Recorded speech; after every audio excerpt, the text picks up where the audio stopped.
Nous avons une présentation ce soir qui s'intitule Silver Tower. Ce sont deux tours qui sont construites à Bruxelles. Vous avez lu et reçu l'invitation comme moi. Si vous êtes présent, c'est que les différentes thématiques qui vont être discutées aujourd'hui, notamment les systèmes de fondation un peu particuliers qui ont été utilisés, la notion d'outrigger qui a été utilisée, peut-être les effets en soufflerie vont vous intéresser également aussi, ainsi que le calcul de la réponse dynamique de l'ouvrage.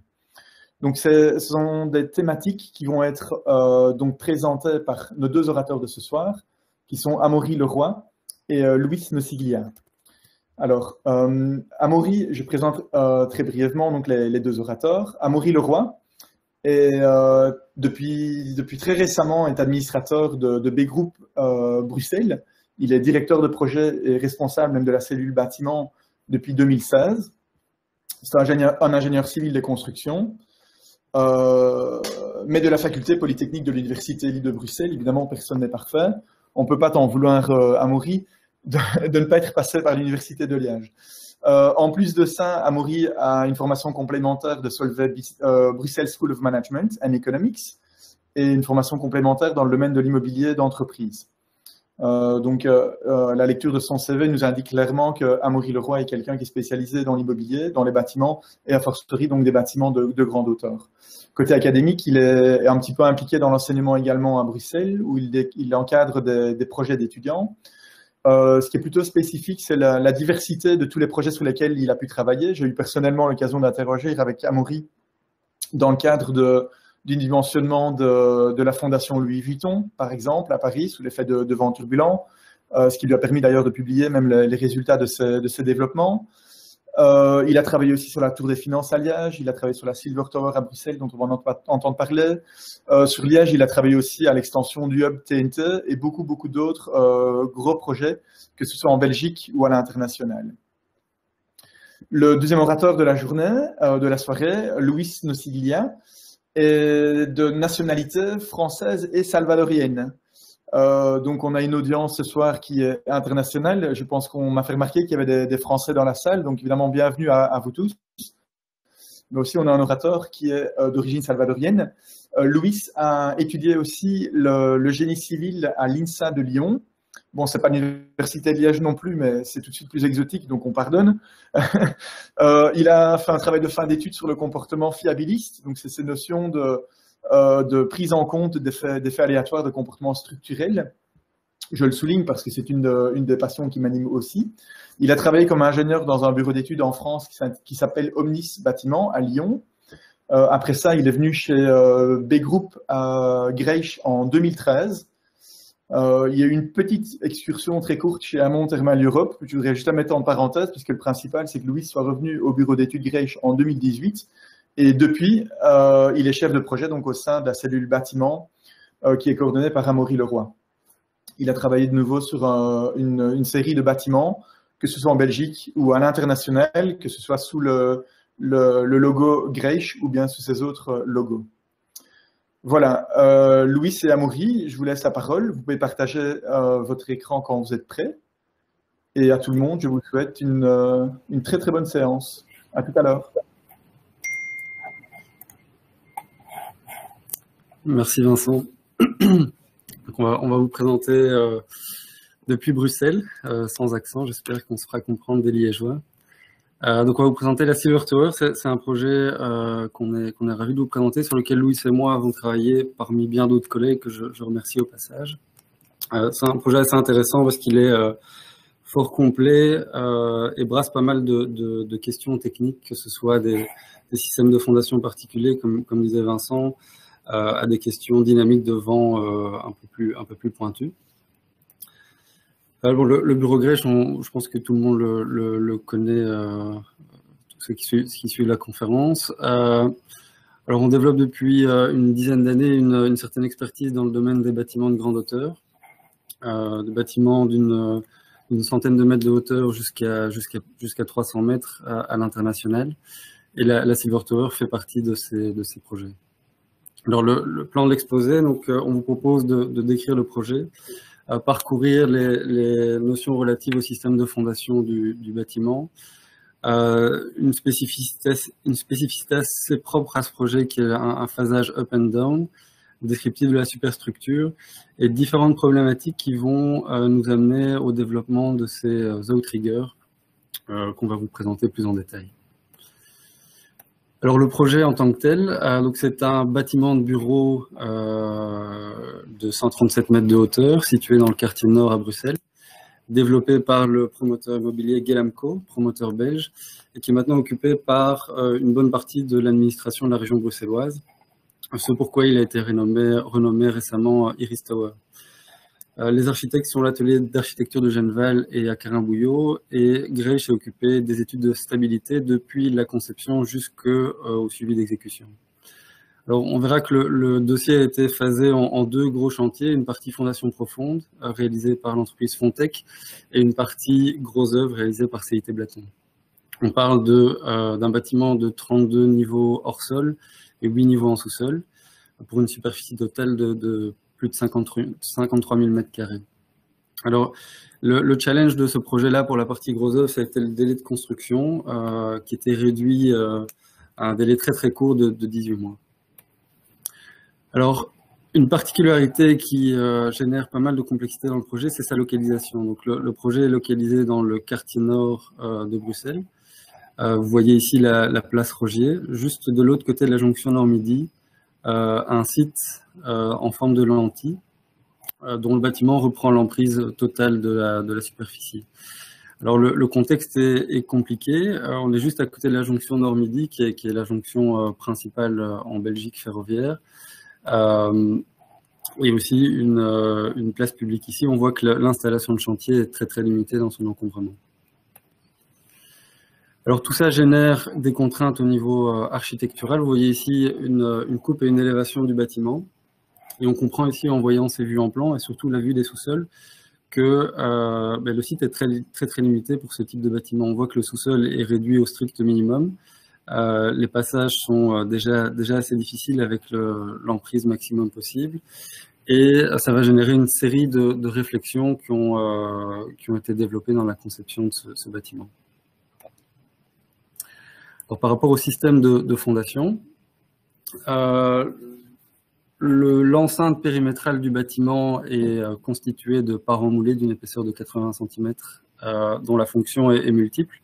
D'une part, l'étanchéité du bâtiment. Donc, on est ici avec un bâtiment à 8 niveaux de sous-sol, avec une nappe phréatique qui est à 3 mètres du niveau de voirie. Donc, on a au niveau moins 8 une pression de l'ordre de 20 mètres, une sous-pression d'eau de l'ordre de 20 mètres, que la paroi périmétrale doit être capable de gérer pour garantir l'étanchéité des sous-sols. Elle sert évidemment au soutènement aussi, en phase provisoire lors de l'excavation et aussi en phase définitive. Et on le verra à la reprise des charges verticales. Alors, le noyau central est fondé sur un système de barrettes. Donc, ce sont des portions uniques de parois moulées d'une épaisseur variant entre 80 cm et 150 cm. Et on a deux colonnes ici intérieures sur lesquelles on reviendra plus en détail, qui sont fondées sur des barrettes en forme de T d'une épaisseur aussi de 150 cm. Alors pour ce qui est du contexte géotechnique, on a représenté ici sur des essais de pénétration statique qui ont été réalisés sur le site. Depuis la voirie jusqu'à, ça se lit ici de gauche à droite, à la suite au niveau de la profondeur, jusqu'à 55 mètres de profondeur. On rencontre d'abord une première couche de plus ou moins 8 mètres d'épaisseur qui est un sol quaternaire remanié avec 2 mètres de remblai et suivi de 6 mètres d'un mélange de sable et de grès alluviaux. Et on arrive ensuite dans une zone qui s'appelle le complexe sablo-argileux yprésien, qui est une couche assez étanche à fortement étanche, dans lequel on rencontre d'abord plutôt des sables argileux, donc à composante sableuse, mais avec de l'argile, et puis une couche vraiment argilo-sableuse, donc principalement argileuse et étanche, qui s'étend jusqu'à 55 mètres de profondeur, avant d'arriver à un complexe qu'on appelle le complexe sableux landénien, qui est un complexe de sable très très fin et très dense, d'une grande capacité portante. Et c'est sur ce complexe que se fondent la plupart des bâtiments de grande hauteur dans le quartier nord de Bruxelles. Alors, pour donner une idée de la descente de charge du bâtiment, donc on a dans le système porteur en superstructure des colonnes périphériques, 2 colonnes intérieures et le noyau central. Les colonnes intérieures qui sont les plus chargées reprennent en service 35 000 kN, donc ce sont des charges non pondérées, on parle de 3500 tonnes sur ces colonnes. Et pour ce qui est des colonnes périphériques, on parle plutôt de 1750 tonnes. Alors, cette paroi périmétrale que vous voyez représentée ici, comme je le disais, sert aussi à reprendre les charges verticales. Et donc, vous avez ici les colonnes à chacun des entraxes qui rapportent leur charge directement sur la paroi. Et pour ce qui est de la descente de charge verticale, comme je le disais, il est important d'aller atteindre cette couche du landénien qui est une couche compacte. Pour le reste, pour la notion d'étanchéité du site, la paroi peut se limiter à s'ancrer dans l'argile éprésienne qui est un complexe étanche. Donc on a une paroi mixte pour lesquelles un panneau, donc les parois sont réalisées à l'aide d'un grappin, je vous montrerai une vidéo dans la suite. Un panneau est constitué de 3 passes de grappin, donc 3 excavations dans le même panneau. Donc l'idée ici, ça a été de prolonger 2 des passes extrêmes du même panneau jusqu'au landénien pour fonder les charges verticales, de se limiter pour le merlon central à s'arrêter dans la couche argileuse. Donc on réalise bien le panneau dans cet ordre-là, la première passe d'extrémité, la deuxième passe d'extrémité et puis le merlon central. Alors, une des spécificités aussi de cette paroi et du bâtiment lui-même, c'est qu'on a essayé de prendre l'emprise totale de la limite de propriété. Donc, la paroi moulée vient juste contre la limite de propriété du bâtiment, de même que la superstructure. Mais puisque la superstructure, le complexe en façade de la superstructure est composé de l'encombrement de la façade et de la structure elle-même, ça génère un excentrement entre les colonnes structurelles et la paroi moulée sur lequel on veut venir poser les charges verticales. Alors pour résoudre cette problématique, cet excentrement, on a réalisé, vous le voyez ici dans ces images-là, une 4e passe au niveau de ce panneau, qui est une passe transversale qui se limite aux 2 premiers niveaux de sous-sol et qui vont permettre de reprendre cette charge excentrée et de la dévier au sein de ce retour pour la fonder sur la paroi moulée. Alors cet excentrement, comme vous le comprenez sur cette image, va générer une poussée au vide pour la colonne de droite sur ce schéma, une poussée vers l'intérieur du bâtiment et au niveau du -2, une poussée vers l'extérieur du bâtiment. Alors, le bâtiment est symétrique, à peu près symétrique. Les charges sont quand même différentes d'un axe à l'autre, mais ça veut dire que ces 2 charges vont se contrer. Donc, on aura un plancher qui sera ici comprimé. Et ces 2 charges ici vont venir s'équilibrer via un tirant qui est prévu initialement déjà dans la paroi moulée. Vous voyez sur cette image la complexité aussi de l'installation de parois moulées. Donc, le phasage et toute la logistique qui est derrière la création de parois moulées est assez conséquente. On a des silos de bentonite, des bacs décanteurs, et tout ça avec très peu d'espace pour s'exécuter sur le site. Alors, je vais lancer ici une petite vidéo de l'excavation d'une passe de parois moulées, pour ceux qui n'auraient jamais vu ce type de technique. Donc, le grappin descend dans la fouille qui est déjà partiellement excavée. Au fur et à mesure que le grappin excave du sol, ce sol est remplacé par une boue bentonitique qui a les propriétés de pouvoir contrer les poussées de terre de part et d'autre de l'excavation. Le grappin descend, vous voyez déjà qu'il va descendre assez profondément.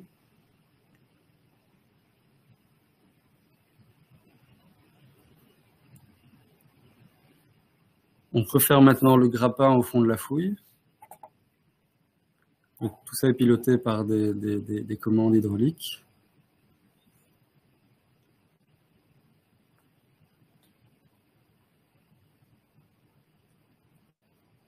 Puis le grappin ressort avec son godet rempli de terre excavée.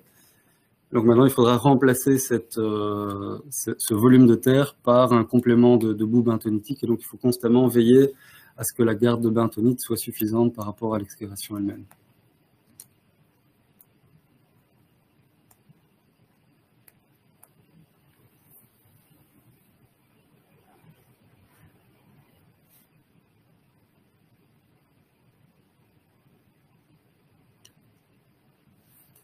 Et vous voyez ici la passe transversale qui, elle, sera excavée uniquement sur plus ou moins 7 mètres pour permettre la reprise des colonnes excentrées par rapport au sous-sol. Alors la fonction de l'enceinte périmétrale est de garantir l'étanchéité. Ceci est fait via des joints en caoutchouc qui sont embétonnés avec la paroi moulée. Il convient aussi à terme que le fond de la fouille, donc le radier de notre bâtiment, soit aussi étanche. Et donc là, il y a un détail auquel on a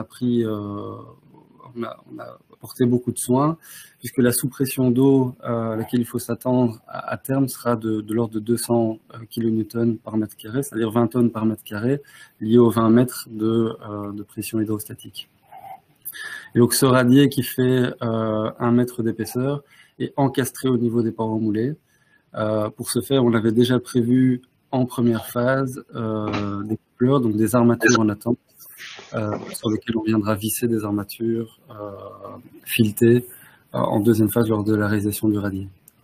Alors des barrettes qui vont se fonder sur le landénien peuvent travailler à de l'ordre de 6 newtons par millimètre carré, donc 60 kg par centimètre carré. Et ces barrettes-là ont été optimisées sur le projet. Alors on a considéré 2 cas. Le cas où cette sous-pression d'eau, puisqu'on est dans un sol en fond de fouille ici qui est argileux et qui est étanche, le cas où la pression d'eau ne se rétablit pas instantanément à la fin du chantier, quand on aura terminé de pomper et de rabattre momentanément la nappe, et le cas où cette sous-pression d'eau se sera rétablie sous le radier. Donc on travaille au maximum sous ces barrettes, dans le pire des cas, donc sans sous-pression d'eau à 60 kg par centimètre carré. Alors pour expliquer le reste du système de fondation, c'est-à-dire le noyau et les colonnes, il y a d'abord une notion à introduire, c'est le phasage up and down qu'on a réalisé sur ce chantier. Alors avec 8 niveaux de sous-sol, c'est assez exceptionnel à Bruxelles de réaliser un bâtiment avec 8 niveaux de sous-sol, avec toutes les contraintes d'étanchéité, comme je le disais, que ça génère. Il ne serait pas imaginable de faire un chantier classique où on va excaver la fouille, aller en fond de fouille et puis remonter le bâtiment, les sous-sols et puis la superstructure. On perdrait un temps considérable et puis on aurait aussi à gérer des pressions sur la paroi qui seraient monstrueuses à l'étage -8.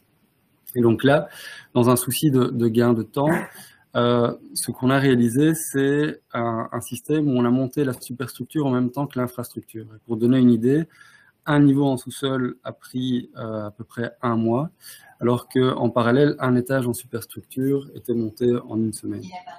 Donc ça nécessite de mettre en place pas mal de choses pour qu'on puisse, dès le début du chantier, monter aussi bien qu'on descend en parallèle.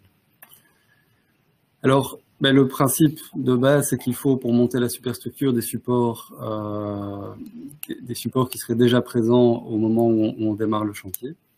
Alors, ces supports-là, pour les colonnes périmétrales, on l'a vu, ce sera directement à la paroi moulée. Pour le noyau central, et on y reviendra plus en détail, une partie de la section a été réalisée en paroi moulée. Et pour une question de tolérance, une partie de ces barrettes ont été bétonnées sur toute la hauteur des sous-sols. Pour les colonnes centrales, c'est à peu près la même idée. Donc les barrettes ont été partiellement bétonnées donc du landénien à 55 mètres de profondeur jusqu'au niveau -8 qui est à -22 mètres de profondeur.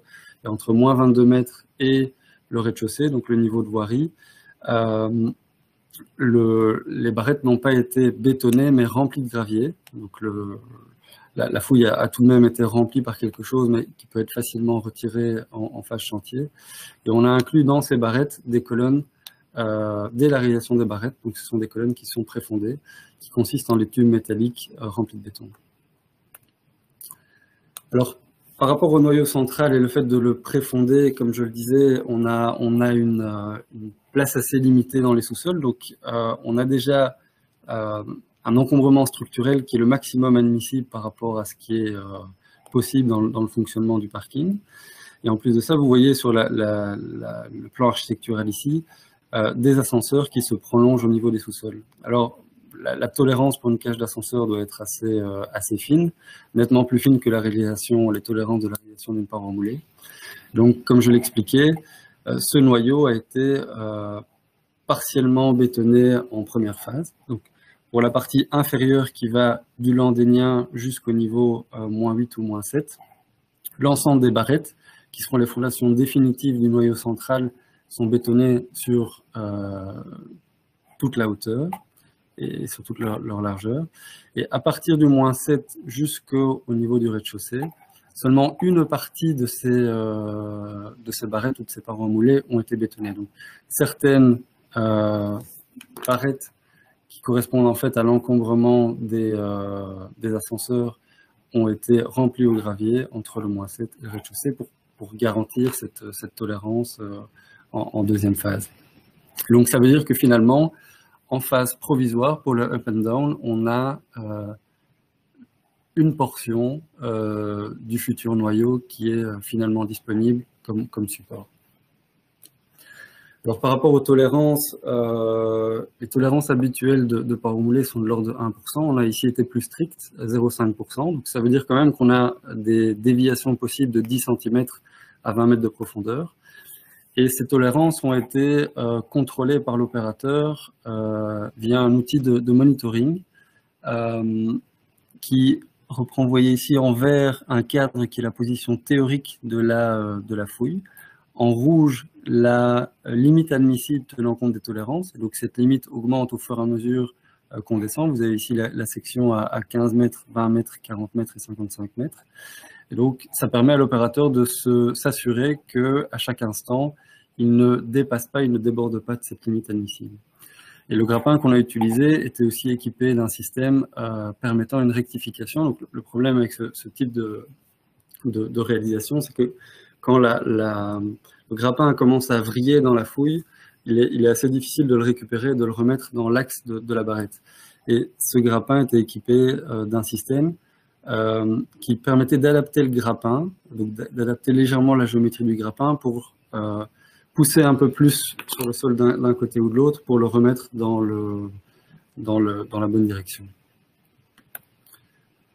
Alors, par rapport aux fondations, aux colonnes centrales, le système est assez identique. Donc, la barrette, qui est une barrette en T, donc qui est réalisée en deux excavations, en deux passes, est bétonnée jusqu'au niveau du radier et puis est remplie au gravier jusqu'au niveau du rez-de-chaussée.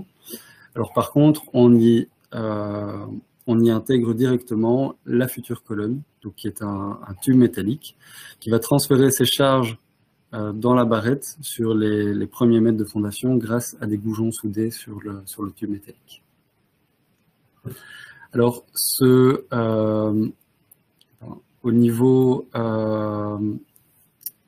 au terme du chantier, cette colonne est une réaction d'appui pour le radier qui est fortement soumis à une sous-pression d'eau. Et donc, il y aura de la charge à transférer entre ce radier et la colonne. Donc le radier va essayer d'aller chercher du poids du bâtiment pour s'en servir comme appui.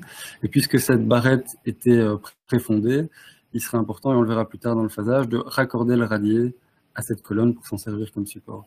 Donc ça est réalisé en deuxième phase pour ne pas encombrer la fouille et la descente de cette colonne dans la barrette au moyen de consoles qui sont soudées a posteriori sur la colonne. Alors je vais maintenant rentrer plus en détail dans ce phasage up and down qui implique aussi quelques spécificités. Donc, la première phase, c'est la réception du chantier. Donc, les fondations ont été réalisées, que ce soit les barrettes du noyau ou l'enceinte périmétrale.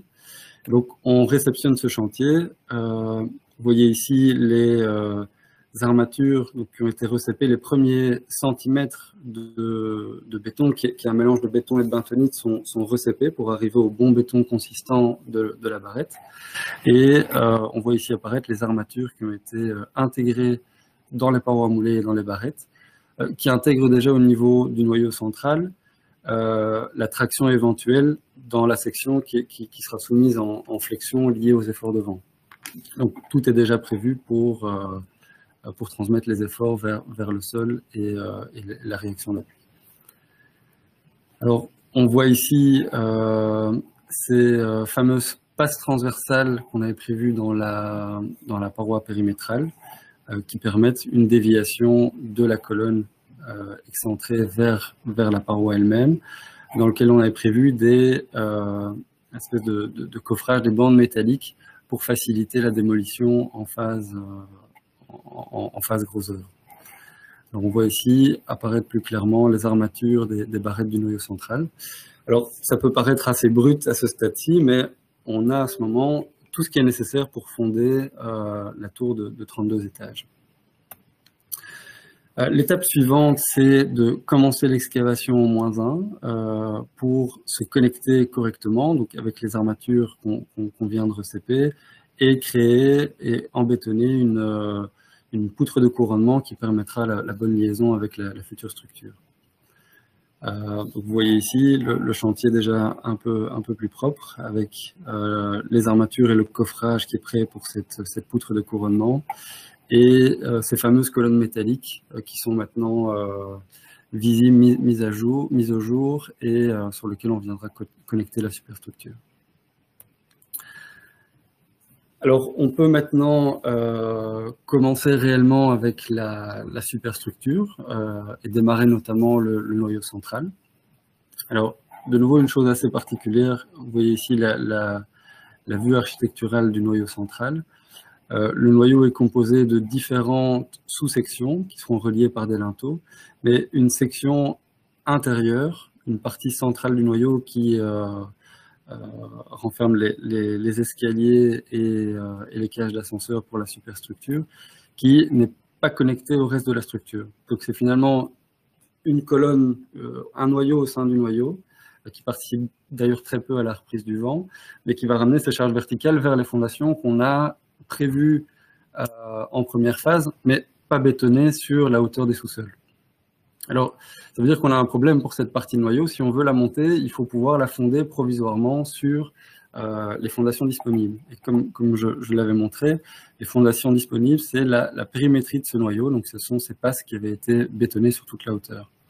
Et donc, il faudra provisoirement le temps de pouvoir connecter ça avec les fondations au niveau -8, connecter cette partie du noyau central à la périmétrie du noyau.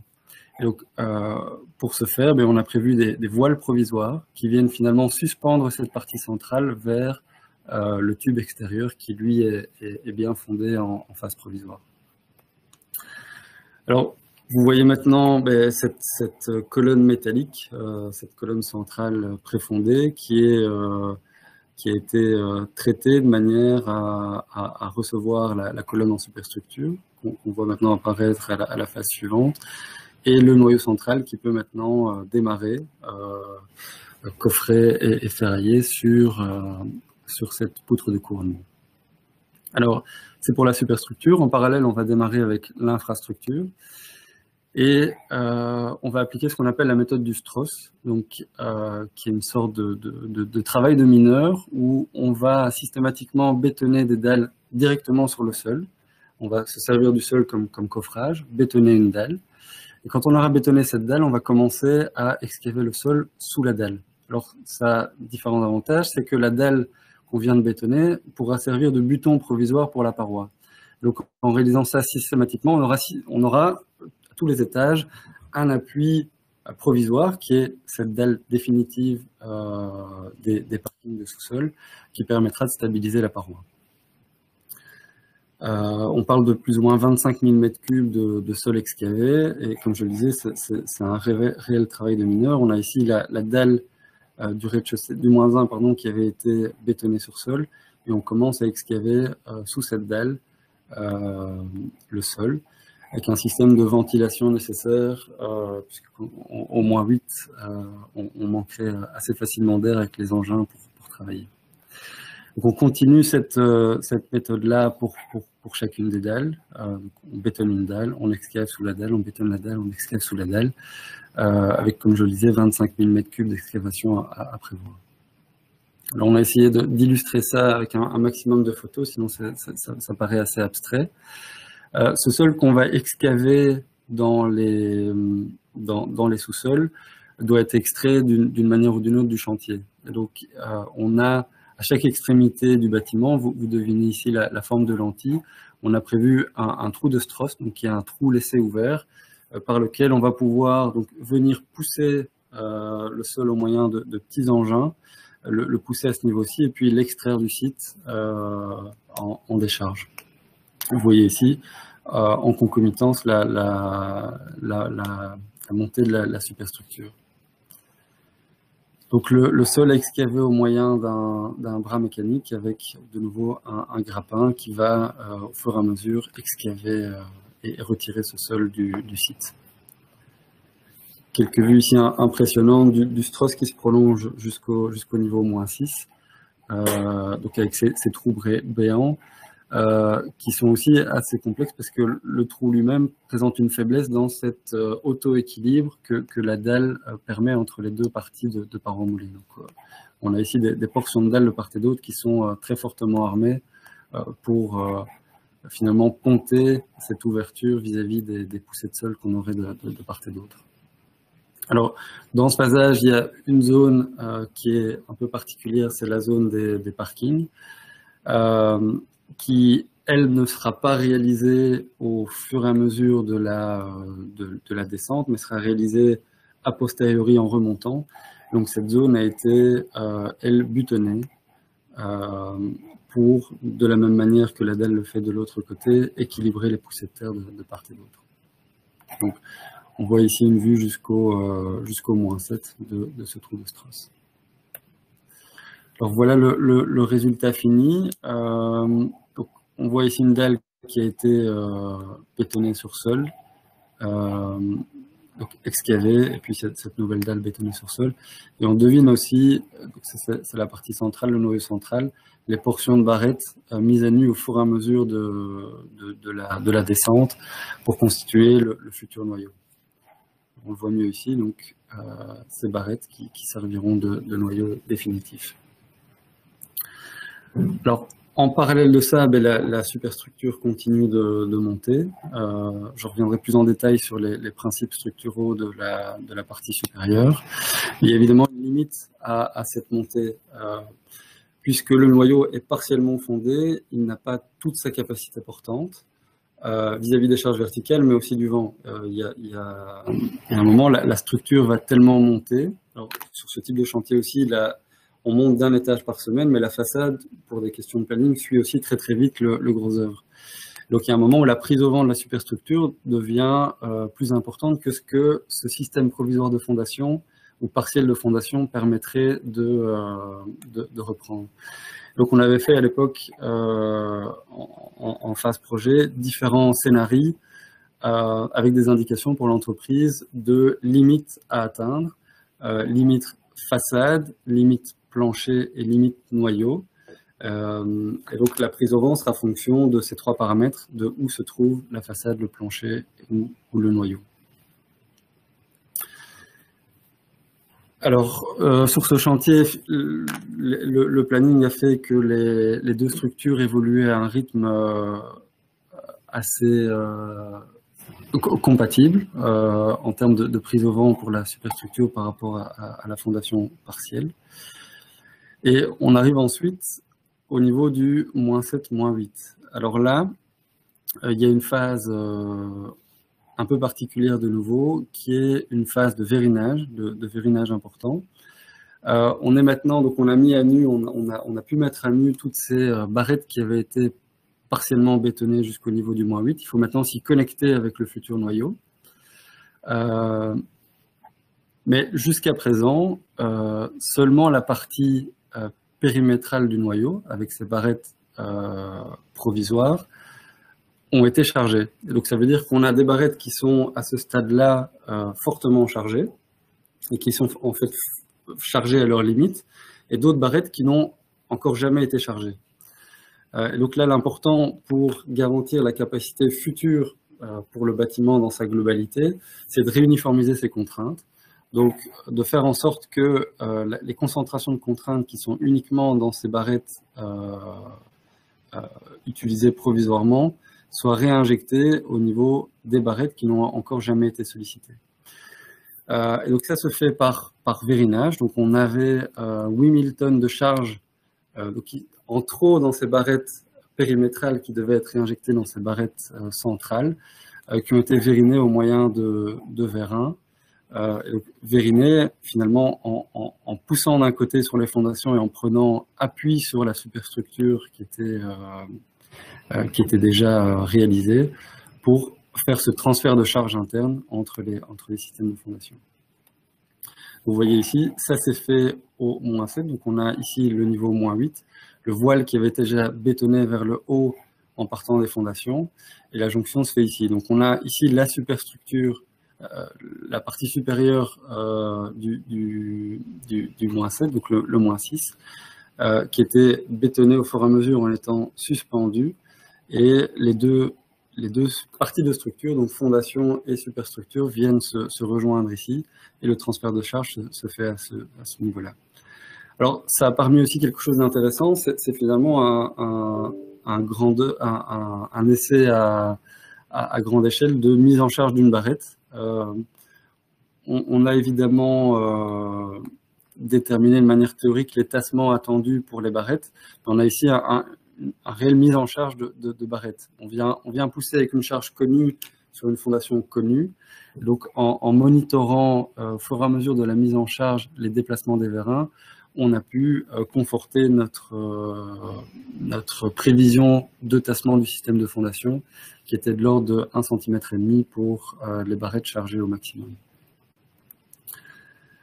Alors, vous voyez ici une vue au terme du chantier de cette structure réalisée en Strauss avec les parois périmétrales, le noyau préfondé, avec un peu un côté grotte qui a son charme au niveau de l'architecture, et les dalles réalisées elles également en Strauss. Alors pour ce qui est de la superstructure, la superstructure est composée, comme on l'a déjà vu, d'un noyau central qui, lui, est coulé en place au moyen d'un coffrage grimpant. Et l'ensemble de la structure des planchers, colonnes, poutres, planchers, est préfabriqué avec une cadence de 6 jours par étage au niveau du chantier. Alors, le noyau central est optimisé dans sa section, donc les efforts que vont reprendre le noyau sera fonction de la hauteur. Le moment de flexion lié au vent sera d'autant plus grand qu'on sera bas au niveau du noyau central. Et donc on a optimisé aussi les épaisseurs de voile pour utiliser le moins de matériaux possible.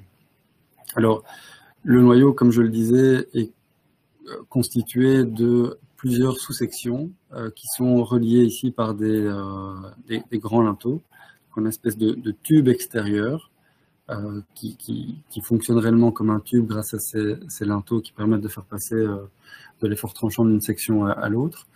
Et ce noyau intérieur qui, lui, n'était pas fondé en première phase. Alors, quelques particularités, ce sont ces colonnes en V de la superstructure. On viendra plus en détail dessus. Vous voyez ici le démarrage du noyau central, qui, pour les premiers étages, démarre de manière classique, donc un coffrage qui monte au fur et à mesure manuellement. Et puis, une fois que ce coffrage a plus de place pour s'étendre en hauteur, on part sur un coffrage auto-grimpant. Donc, c'est un coffrage qui prend appui sur le noyau central lui-même. Donc, on est ici en phase où on a la possibilité de ferrailler et de coffrer cette partie du noyau. Une fois qu'on aura bétonné cet étage du noyau et que le béton aura fait suffisamment sa prise, après quelques jours, on va pouvoir grimper au moyen d'éclisses et de rails disposés sur le noyau lui-même, on pourra monter tout le système de noyau d'un étage et ferrailler et coffrer l'étage supérieur. Donc on voit ici tout le système de coffrage grimpant avec les passerelles de travail qui sont en arrière de l'étage sur lequel on vient travailler. La superstructure a été donc principalement préfabriquée par le sous-traitant Ergon qui s'est occupé de la totalité du préfabriqué. On parle de 468 colonnes pour le chantier, en intégrant le fait qu'elles soient double hauteur. On a eu recours à des bétons très haute performance dans le souci de limiter au maximum l'encombrement des colonnes et limiter l'impact sur l'architecture. Donc on parle ici de qualité de béton C90-105, là où le noyau central est bétonné en C30-37. Donc on a un rapport 3 au niveau des qualités admissibles sur ces bétons-là. Et 807 poutres précontraintes en forme de Z, on le verra sur une autre image, et 25 000 m² de ourdi précontraint. Donc c'est une structure totalement mécano, poutres, colonnes et ourdi, c'est quelque chose qui se monte très très vite sur le chantier. Alors vous voyez ici ces colonnes en V qui étaient d'abord une requête architecturale qui permettait aussi de mettre en place ce système de passes profondes et de passes moins profondes au niveau des parois périmétriques. Et ces colonnes en V génèrent aussi quelques contraintes au niveau du dimensionnement. Donc, chacune de ces colonnes est chargée avec une charge verticale. Alors, quand on a une charge ici verticale qui va partir, se dévier dans deux béquilles obliques, vous sentez qu'on aura ici une poussée vers l'intérieur de chacune de ces colonnes obliques qui va finalement s'équilibrer. Donc ce nœud-ci est sollicité par une compression dans tous les sens, sans efforts extérieurs générés. Ce n'est pas le cas des premières colonnes. Cette première colonne ici va générer une poussée au vide qu'on va devoir raccrocher dans le bâtiment, donc tirer via les dalles vers le noyau central. On a aussi des colonnes un peu plus particulières ici sur 5 étages qui étaient des colonnes mixtes, donc également réalisées avec des tubes acier remplis de béton. Alors on a pas mal réfléchi au montage de ces colonnes obliques. C'est quand même chose qui peut être assez complexe sur chantier. Et finalement, la solution retenue, ça a été de découper ces colonnes. Donc, ces colonnes intègrent une géométrie circulaire et puis un rétrécissement pour permettre la mise en place d'un isolant. On est ici à l'extérieur au rez-de-chaussée, on va être à l'intérieur au +1. Donc, il y a ici un pont thermique qui convient de gérer. Donc, on a un rétrécissement de la colonne. Et finalement, le nœud est découpé ici verticalement.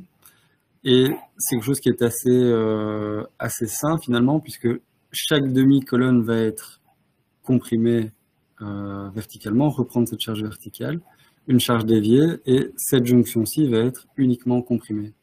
Donc on a une jonction qui est ici pincée via l'effort de déséquilibre de ces colonnes. Alors quand même géométriquement des choses particulières au niveau des connexions d'armature entre ces colonnes. Donc c'est une colonne circulaire qui est coupée via un plan horizontal et un plan vertical, une colonne oblique, donc on a une forme assez, un ovoïde qui doit après permettre de se raccorder en superstructure avec une colonne qui elle sera verticale et parfaitement circulaire. Donc il y a eu toute une réflexion sur le positionnement aussi des armatures d'attente entre les deux structures. Alors vous voyez ici la pose, ces colonnes obliques, la forme dont on vient de discuter, la mise en place d'un chapiteau qui permettra de recevoir maintenant la colonne verticale. Quelques images de la montée de la superstructure, l'exaucement de la superstructure. Et une petite amusette ici en superstructure. Vous avez peut-être remarqué sur les vues générales, on a des retraits de façade, des terrasses qui se font au niveau de la coiffe de la structure. Et ces rétrécissements génère le fait qu'on a des retraits de plancher.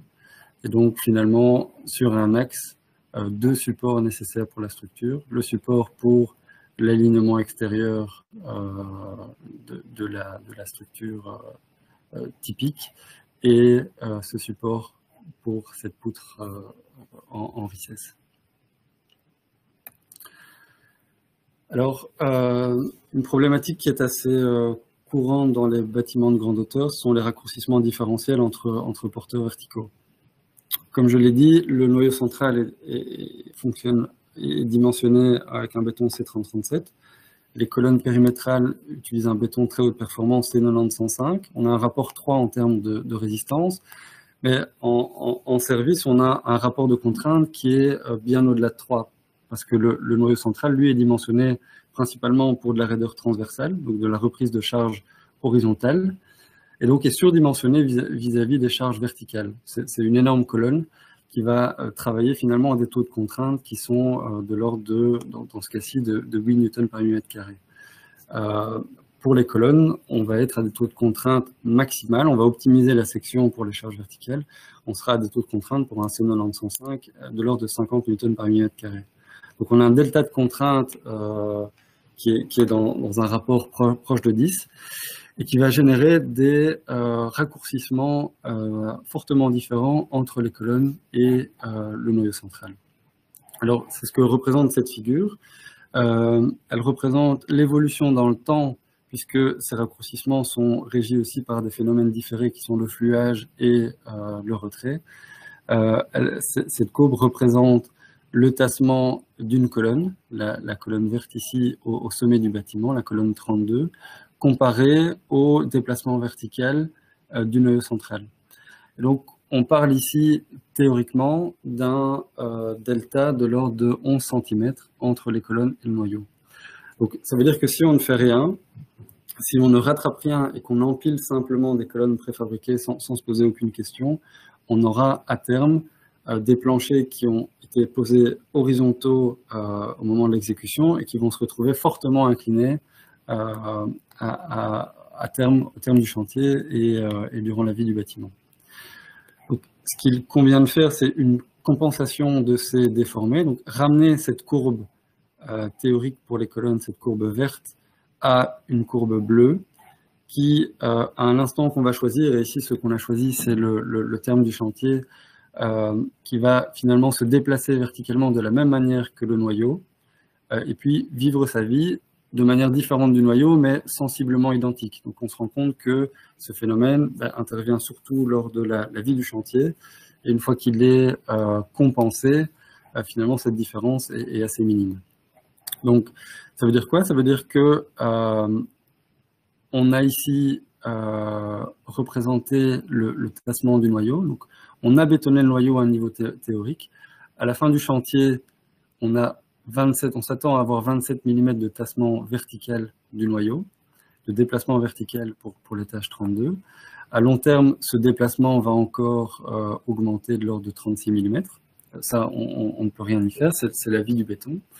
Et donc, ce qu'on va faire, c'est poser la colonne, donc la colonne bleue compensée, plus haut que son niveau théorique. Donc, on ne va pas le poser au même niveau que le noyau, on va la poser beaucoup plus haut, pour qu'au terme du chantier, on ait finalement repris ce déplacement pour arriver à un niveau identique au noyau. Et alors à long terme, on va avoir ce comportement légèrement différent, comme je le disais, entre le noyau et les colonnes, mais qui vont permettre un comportement relatif compatible avec les déformations admissibles dans les structures. Donc c'est un phénomène qui est assez complexe. Ce qu'on montre ici, c'est une courbe de résultat pour une colonne. Mais ça demande de connaître précisément, ou en tout cas d'avoir une idée du planning d'exécution de chantier, d'apparition des charges aussi, de caractéristiques des bétons, comment les bétons vont fluer et se comporter de manière différée dans le temps, et à quel moment ces bétons vont être chargés par le plancher, par la façade, par les finitions, par les charges variables lors de la vie du bâtiment. Donc c'est un outil qu'on a développé au bureau et qu'on a maintenant déjà appliqué sur pas mal de bâtiments de grande hauteur et qui nous permet de déterminer des courbes de déplacement en fonction de la hauteur du bâtiment. Alors, cette courbe totale donc, reprend le déplacement en fonction de la hauteur. Et ce déplacement va être différent d'un étage à l'autre. On voit une espèce de ventre à cette courbe-là. Cette courbe qui est la superposition du retrait, du fluage et du raccourcissement élastique.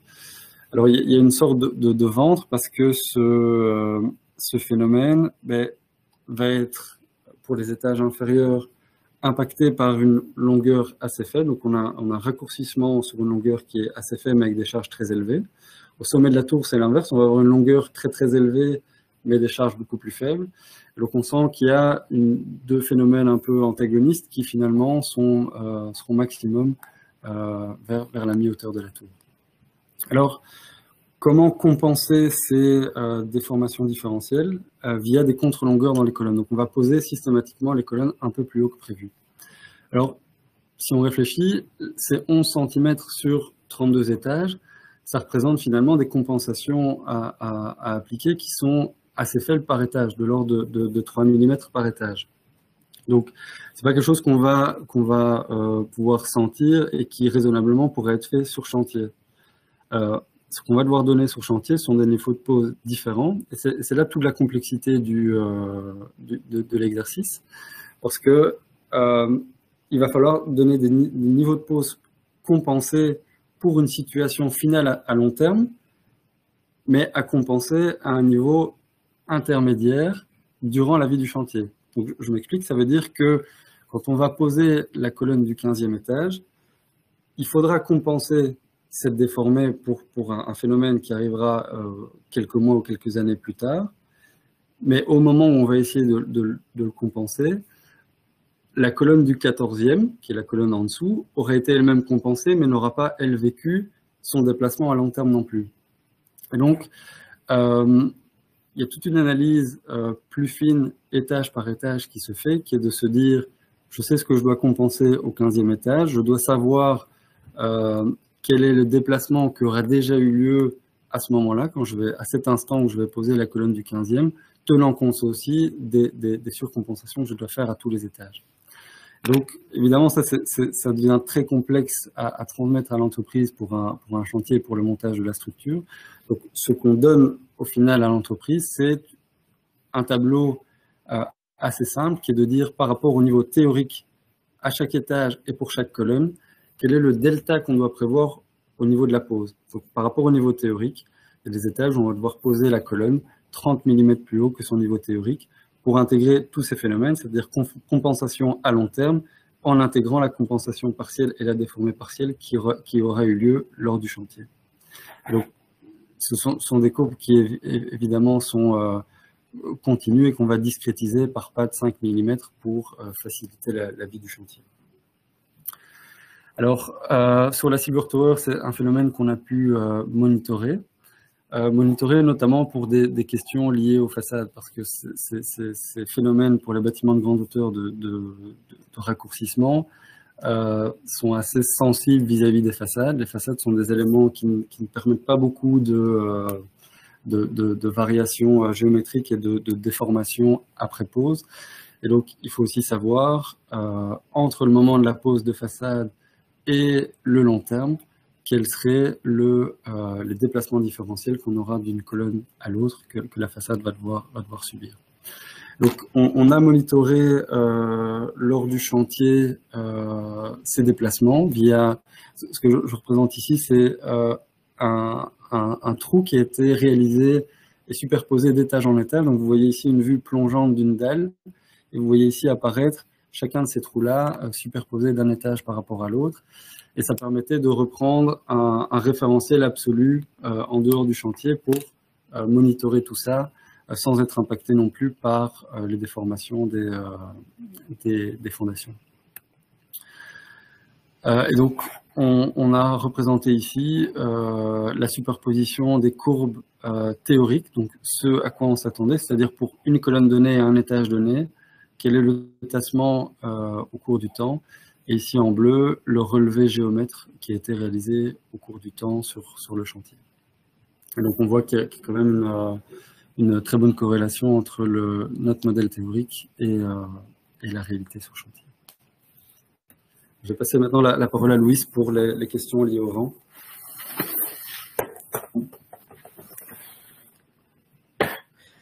Donc, une autre problématique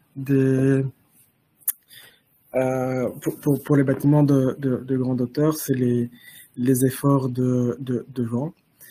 Donc, du fait de leur géométrie, ils ont déjà un mètre couple qui est important, donc ils sont soumis à des efforts de vent importantes, mais aussi du fait de leurs caractéristiques dynamiques, ils sont souvent soumis à des actions dynamiques importantes. Donc, pour caractériser ces phénomènes, le mieux est de faire des essais en soufflerie, ce qui permet aussi de prendre en considération le contexte urbain autour du bâtiment. Donc, ce qu'on obtient avec ces essais en soufflerie, c'est des charges statiques équivalentes en fait qu'on peut appliquer sur nos modèles de calcul et qui correspondent à une pression de vent moyenne. Donc c'est synthétisé dans cette formule-là. En fait, on a la composante moyenne du vent plus une partie variable qui est une moyenne quadratique ce qu'on appelle le background. Donc c'est une répartition sur la hauteur de la tour des pressions qui se donnent pas en même moment sur la hauteur de la tour, et une partie résonante qui elle est vraiment la partie dynamique de l'action du vent. Donc une mise en résonance de la structure. Donc on va y revenir en détail plus tard. Au niveau des inputs pour les essais en soufflerie, donc on a besoin du contexte urbain, comme on disait. Donc ici on a une photo de la maquette qui a été réalisée donc en partenariat avec l'université de Liège. Donc c'est dans le laboratoire à Liège que cette étude a été faite. Donc ici on a un disque c'était 250 mètres de diamètre autour de la tour. Et alors, on avait été chercher aussi des bâtiments qui étaient un petit peu plus loin, qui pouvaient affecter le profil de vent. Donc ici, on a la gare du Nord qui avait été modélisée également, et deux tours du World Trade Center qui sont pas loin. Donc, et alors, ce qu'on peut voir ici, en fait, c'est des rugosités qui sont mises dans le tunnel pour pouvoir simuler en fait le profil de vent qui s'applique sur la tour. Un autre input, donc c'est les caractéristiques dynamiques de la structure. Donc ici on voit que pour ce projet-ci, donc on est sur des fréquences de l'ordre, donc pour les premiers modes, de 0,22 Hz et 0,31 Hz. Donc ici on est vraiment dans la zone, si on peut dire comme ça, problématique en fait, c'est-à-dire on est dans la zone où le spectre de puissance du vent est important, et donc c'est vraiment important de pouvoir caractériser ces forces dynamiques. Un autre input, c'est la définition du profil de vent en fait, et donc ce profil de vent a été défini sur base de l'Eurocode, et donc ça dépend en fait de la rugosité du terrain qui se trouve autour du bâtiment. Donc la norme définit 5 catégories de rugosité, donc qui vont de l'exposition directe en front de mer jusqu'à une rugosité, enfin une densité de bâtiments importants, donc au milieu de la ville. Et ce qui est intéressant pour la Silver Tower, c'est qu'ici on se trouve dans une classe de vent, une catégorie un peu hybride, puisque en fait on doit aller chercher ce profil de vent sur un rayon de 8 km autour du bâtiment étudié. Et donc, sur les premiers mètres, les premiers kilomètres, on est plutôt dans la ville, donc dans catégorie 4. Et par contre, là, on commence à sortir de la ville. Et donc là, on est plutôt en catégorie 3. Donc, ce qu'on a fait, c'est qu'on a défini un profil de vent hybride. C'est le trait rouge ici, qui permet de récupérer le même torseur en pied en fait que la courbe verte qui est définie sur ce graphique-là. Donc on récupère un moment en pied équivalent entre ces deux profils-là. Alors, ce qu'on a pu voir au niveau des résultats pour la Silver Tower, c'est que en fait la réponse de rafale du vent, c'est une réponse qui est à forte dominante dynamique. C'est ce qu'on voit sur ces graphiques-là. En fait, quand on voit la réponse totale qu'on obtient pour les différentes résultantes étudiées, elle est surtout composée d'une partie résonante. Donc, on le voit mieux ici, la courbe de moment qu'on obtient. Donc, on a la partie moyenne. Et alors, ce qui est intéressant, c'est que malgré tout, par rapport, quand on compare à la norme, quand on compare à ce qu'on obtenait en calculant avec les eurocodes, mais les sollicitations totales n'étaient pas fort différentes. Donc, on obtenait au total des moments pas très loin. Par contre, quand on regardait en détail et qu'on isolait en fait la partie résonante et la partie background de la réponse qu'on obtenait, là, on se rendait compte que la norme, on obtenait des réponses fort différentes. Donc, ici, ce qu'on peut voir dans ce graphique-là, donc on a la partie dynamique qui vient des essais en soufflerie, c'est cette courbe-là. En pointillé, on a la partie quasi statique. Et par contre, l'eurocode, c'est la courbe bleue ici. Donc ici, on est plutôt de l'ordre de 40%, alors que avec les essais en soufflerie, on a une partie dynamique qui était plutôt de l'ordre de 60%, 65%. Et ça, c'est très, très important. C'est une conclusion très importante parce que ça peut mener à sous-estimer déjà les forces globales de vent qui s'appliquent sur la structure. Alors pour ce cas-ci spécifique, c'était pas le cas, mais ça peut aussi minimiser les accélérations qu'on calcule en tête, et donc ça peut fausser les vérifications de confort qu'on doit réaliser aussi pour l'occupation de la tour. Alors ici, on va passer dans une partie plus particulière, c'est aussi les outriggers, donc ça intervient aussi dans la reprise des efforts de vent. Donc, dans l'historique du projet, en fait, il y a eu un moment, une demande du maître d'ouvrage de rehausser la tour. Et donc, c'est poser la question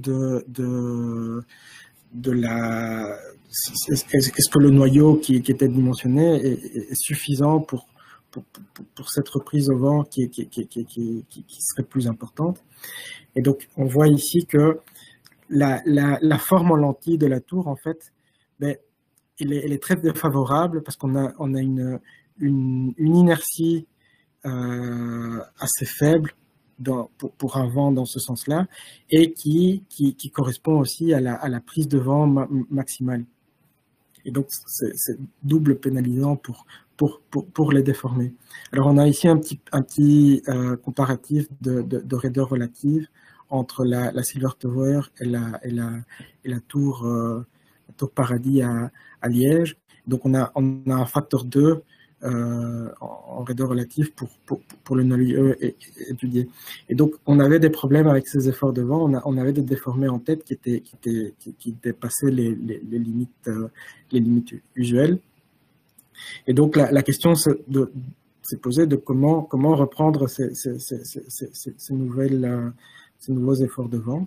Et donc, soit on augmentait la taille du noyau, mais comme on l'a vu précédemment, Amaury l'a montré, il y a juste plus de place en fait, même que ce soit dans les sous-sols ou même dans les étages. Et donc aussi augmenter l'épaisseur des murs n'était pas vraiment possible en fait. Alors la solution qui a été retenue, c'était de faire participer la façade avec des éléments qu'on appelle des outriggers. Donc, c'est des éléments qui relient le noyau central aux colonnes de la façade. Et donc, ça permet en fait d'avoir un encastrement partiel du noyau dans la façade à cet étage-là.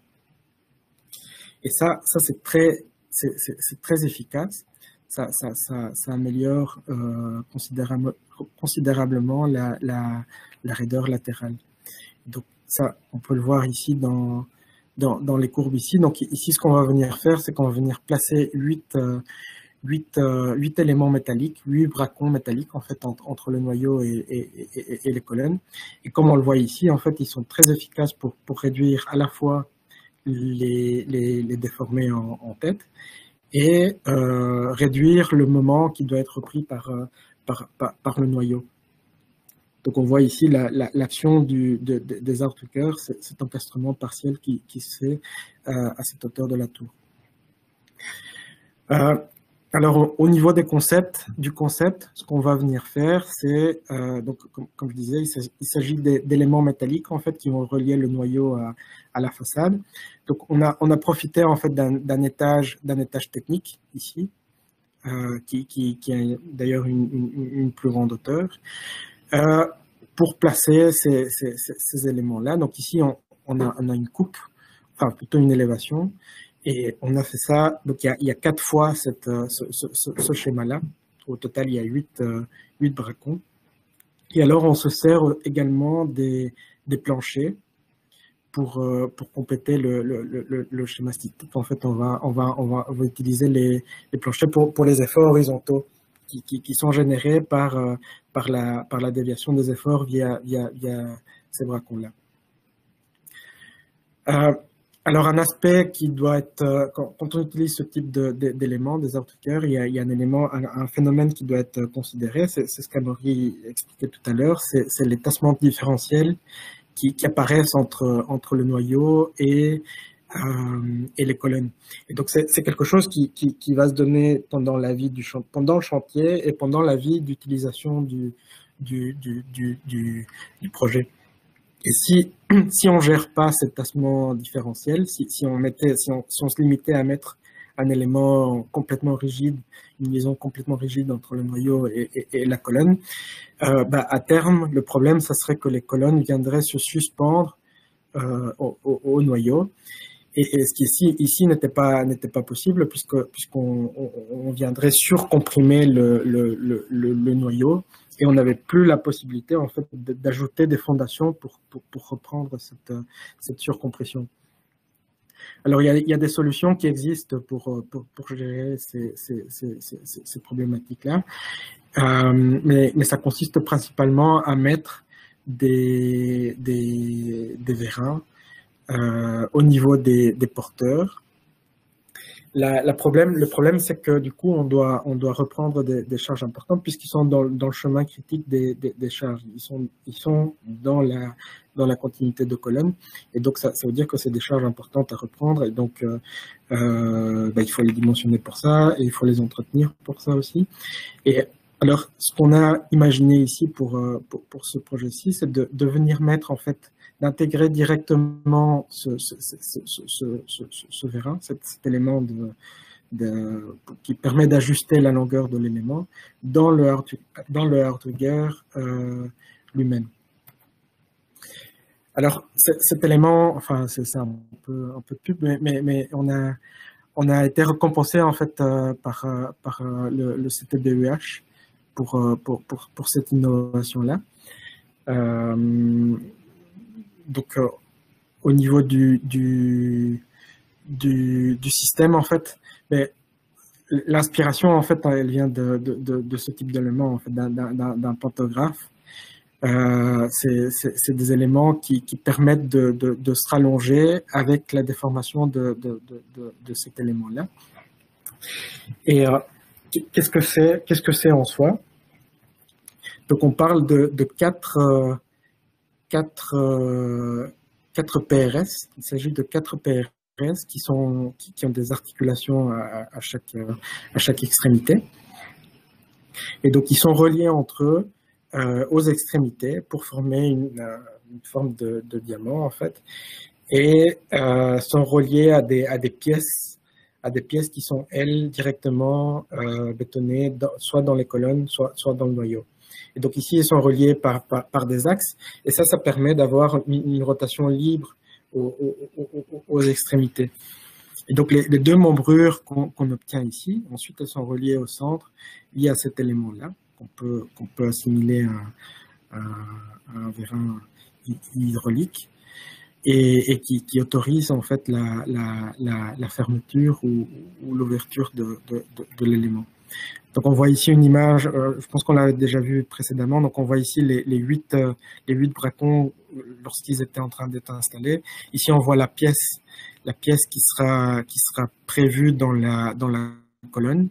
Et donc, on voit que c'est des rotules à chaque fois qui permettent des rotations libres. Alors, quels sont les avantages? C'est que c'est un élément qui s'ajuste automatiquement, et donc qui permet de suivre le déplacement de la colonne de manière automatique. Donc, il n'y a pas de blocage sur cet élément-là. Et alors, de par la géométrie elle-même, on réduit par 10 les efforts que le vérin lui-même doit être capable de reprendre.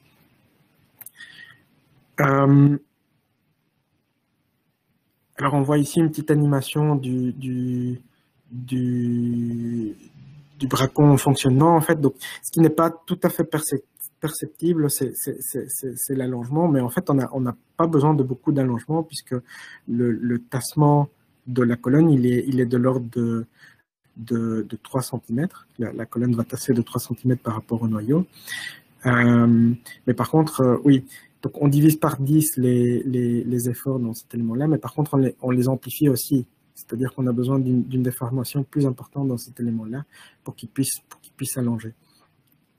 Alors, l'élément central, il peut être en fait assimilé à un amortisseur visqueux.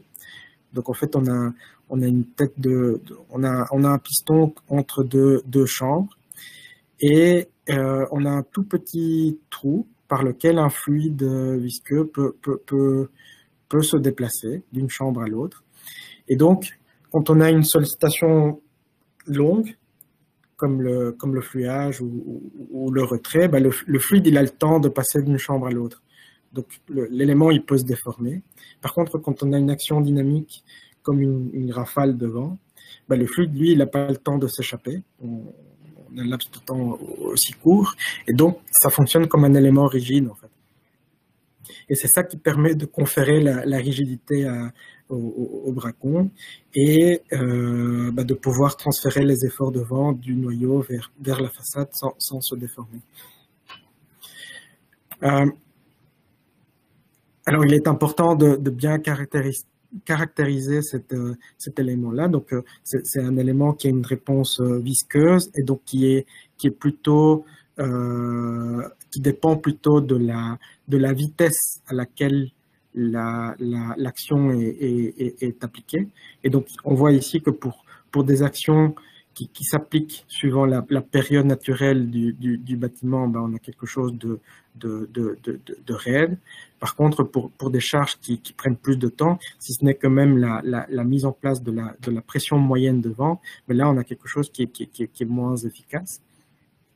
Et alors, par contre, donc, comme on l'a vu précédemment, il y a un effet de multiplication, il y a un facteur 10 entre la raideur du vérin par rapport au bracon. Quand on ramène la raideur dynamique de ce vérin-là, il n'affecte pas la réponse élastique du bracon elle-même. Donc, ça veut dire que l'élément, il est vraiment raide quand on a une sollicitation très courte par rapport à la réponse élastique du bracon, donc comme s'il s'agissait d'un élément rigide.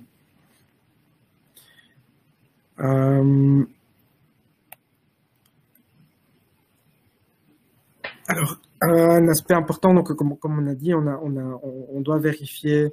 Il y a des vérifications de confort à faire. Donc, pour des bâtiments de pas très grande hauteur, donc ici autour de 100 mètres, ce critère est rarement dimensionnant. C'est ce qu'on voit ici dans cette graphique-là. En fait, ici, en gros, on a une probabilité de 2 fois par an de percevoir le mouvement de la tour, donc c'est pas des accélérations importantes. Et ce qu'on a noté en fait, c'est que les outriggers en fait ils sont très efficaces pour limiter les déformations, pour limiter les moments en pied de la tour. Par contre, ils ont un faible impact au niveau de la limitation des fréquences. Et ça, c'est parce que, en fait, comme on limite les déformés en tête, mais aussi on réduit la structure. Donc on va être plus raide, et donc on va moins bouger en fait quelque part en tête, et à des amplitudes moins importantes aussi.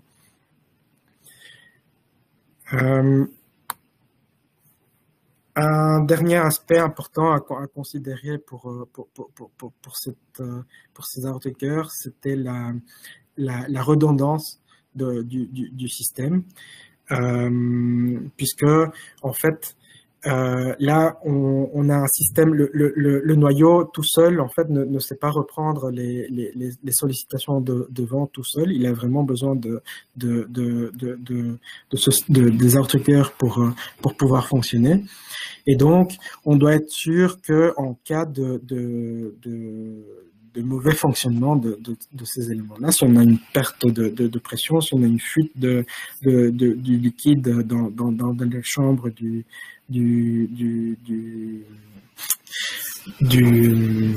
vérin, qu'on puisse quand même reprendre une sollicitation ultime de vent.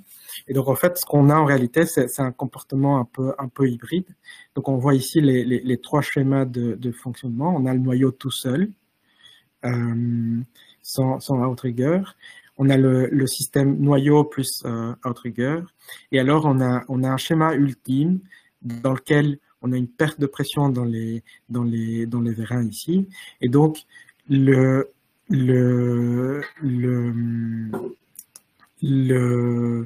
vérin, en fait, il vient plutôt en butée. Donc, il fait la totalité de sa course. Donc, il vient en butée. Et pour ça, il faut que le noyau puisse se déplacer davantage. Et ça génère ça génère une augmentation des efforts plus que pour lequel il a été dimensionné. Donc, on a vérifié qu'une rotule plastique peut se développer à la base du noyau, et que les parties métalliques des vérins puissent elles aussi reprendre par contact les efforts de vent au moment de la perte de pression.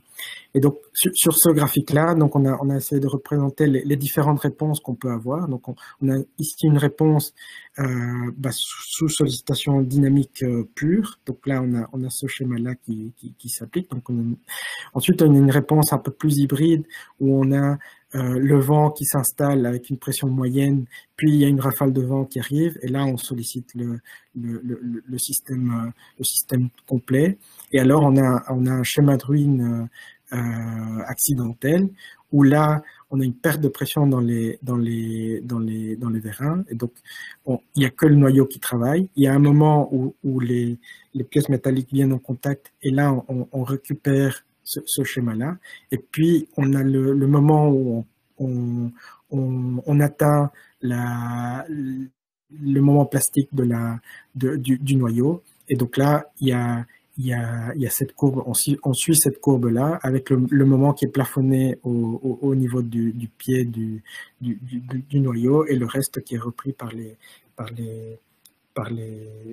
bracons métalliques.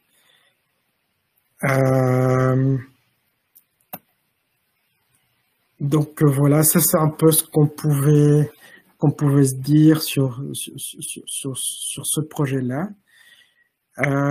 Au niveau des conclusions, donc ce qu'on a pu voir, c'est que même si ce bâtiment-là ne peut pas être considéré un bâtiment de très grande hauteur, bah, ça soulève quand même des problématiques qui leur sont propres. On a pu voir comment les techniques de construction ont un impact direct sur la conception de l'ouvrage. Donc ici, le open down, les fondations elles-mêmes ont un impact sur le design. On peut souligner l'importance des essais en soufflerie pour ce type de structure, puisque ça peut amener d'autres problématiques. Il faut surtout des problématiques dynamiques. Et on a pu voir comment ce système d'outrigger peut améliorer sensiblement le comportement de la structure. Et si cet tassement différentiel entre le noyau et les colonnes peut être géré convenablement. Je pense qu'il y a une vidéo encore. Il y a une petite vidéo qui a été faite du chantier.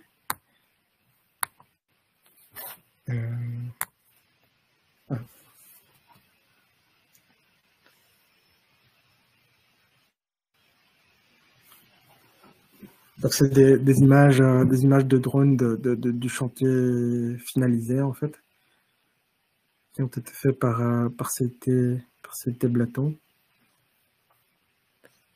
Ça résume un petit peu les différents sujets qu'on a pu aborder.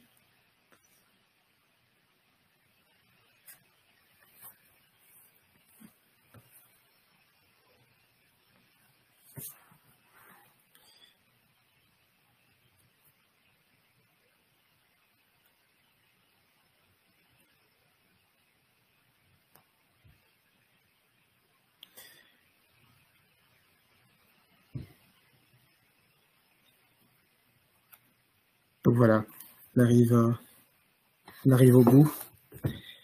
Merci pour votre attention et on est disponible pour vos questions.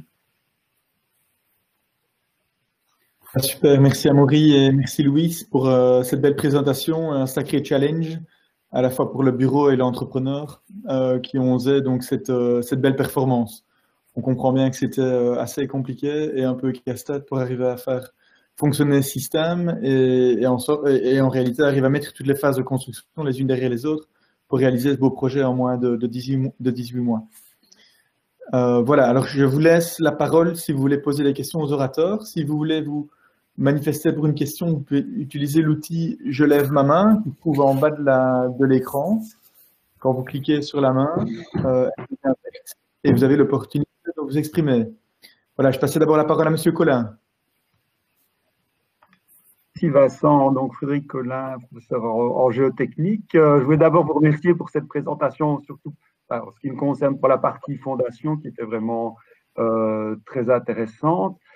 J'ai énormément de questions à poser sur cette partie-là, mais je vais d'abord vous poser une première question concernant les interactions avec les bâtiments existants vis-à-vis des excavations que vous avez effectuées. Il y a notamment des voies de chemin de fer juste à côté. Est-ce que ça a posé des problèmes particuliers? Je pense notamment au début du chantier, quand vous commencez à excaver, que vous n'avez peut-être pas encore une dalle qui vient butonner vos parois de soutènement. Oui, donc c'est évidemment un sujet qu'on a abordé. On a la chance que la jonction Nord-Midi à cet endroit-là soit fondée également sur fondation profonde, sur pieux. Mais on a réalisé un monitoring constant du mur d'enceinte de la jonction pour détecter n'importe quelle anomalie en cours de chantier. J'ai plus les chiffres en tête, mais je sais que n'importe quelle coupure de la jonction Nord-Midi, c'était une implication financière complètement disproportionnée vis-à-vis du coût du chantier. Donc on a monitoré ça en continu, et les déplacements qu'on a observés étaient vraiment minimes, voire nuls au cours de l'excavation. Vous n'avez donc pas dû adapter, je dirais, votre schéma de construction du bâtiment, surtout au niveau des excavations et de vos parois de soutènement par rapport à ça? Donc. Non. Bon, en fait, pour la petite histoire, le gros impact de la jonction Nord-Midi, c'était plutôt la présence de caténaires à proximité directe du site, avec des problématiques aussi d'effets d'arc qui peuvent se produire dans les grue-tours que l'entrepreneur a dû gérer. Et alors, si je peux poser une deuxième question assez rapide, j'espère que le président va m'autoriser. Concernant les sous-pressions d'eau sous la dalle de fond de votre bâtiment, je pense savoir que dans certains bâtiments à Bruxelles, on réalise une couche drainante et on vient pomper régulièrement les quantités d'eau qui arrivent sous le bâtiment, notamment quand vous avez comme ça des volumes d'eau qui devraient être limités vu la présence de l'hyprésien. Pourquoi ne pas être parti sur ce type de solution? Ça a été une question ouverte. Donc, effectivement, on est impliqué dans quelques dossiers actuellement dans le quartier nord, dont des bâtiments des années 70 comme le Tour WTC, où c'est un système de radier drainant. Ça a été une question ouverte auprès du maître d'ouvrage parce que ce sont des systèmes qui nécessitent quand même pas mal de maintenance et on le voit au niveau des tours WTC. Les drains sont régulièrement saturés, doivent être nettoyés pour que le système soit fonctionnel, avec des transferts de fines aussi dans le système de drainage.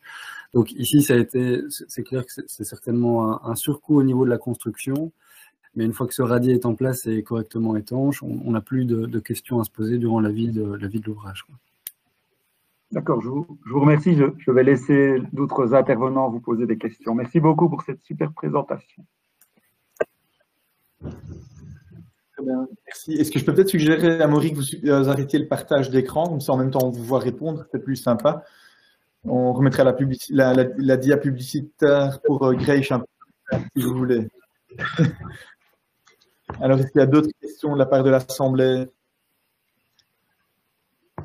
J'en ai une petite entre-temps, peut-être le temps que des idées arrivent.